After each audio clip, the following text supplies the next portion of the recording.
కాంగ్రెస్లో senior leader Hanumanthu తాత ఉన్నాడు కదా, ఆయన పెయ్యి ఎంత పెద్దగా ఉన్నదో మనసు కూడా అంతనే పెద్దగా ఉన్నదేమో అనిపించేటట్టే మాట్లాడుతున్నాడట.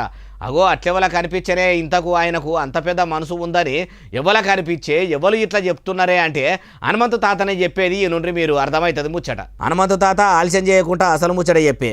నాకు నెలకు ₹1,00,000 జీతమయ్యా. నా ఉద్దేశంలో 1,12 నెలలు అంటే 2 years వరకు ఉంటుంది కాబట్టి ఈ 2 yearsలో 1 year కంప్లీట్ ఎవరికి హనుమాన్ వైవిశాల పేద విద్యార్థులు ఎవరైతే కట్టలేని పరిస్థితుల్లో 10,000 కడతాము లేకుంటే 15,000 కడతాం వాళ్ళకు ఈ ₹1,00,000 ఉపయోగించుకోవాలని నేను ట్రస్ట్ చైర్మన్గా కోరుతున్నా.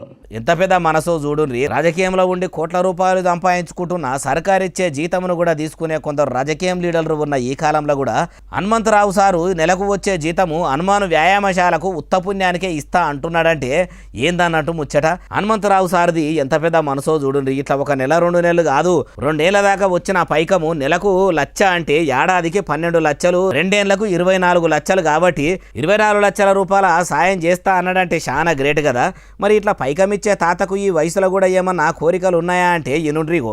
ఏదైనా నాకు తప్పనిసరిగా ఒక న్యాయం జరుగుతుంది అనేది నా ఉద్దేశం. నేను అడిగింది ఏది, రాజ్యసభ కావాలన్నా అసెంబ్లీలో పార్లమెంట్లో టికెట్ కావాలని 2 సార్లు ఖమ్మం నుంచి ప్రయత్నం చేశారు. న్యాయం కావాలని అడిగినందుకే నేను సలహాదారును చేసినట్టుండ్రు. లేకుంటే నువ్వు కూడా జీవనాలు సారు లేక రాజకీయ జీవనాధారం దేవులాడుకొని చెయ్యికి చేతిచ్చి కార్ల కాలు పెడతావేమో అనుకొని ఇట్లా చేసినట్టుర్రు. ఇట్లా బాధపడుకుంటా ఇట్లా చెప్తున్నా నీకు నువ్వు కోరుకున్నట్టు న్యాయం జరగాలని బాలన్న ముచ్చట్లు తరపున కూడా కోరుకుంటున్నామంటుర్రు ఈ ముచ్చటిన్నోళ్ళు.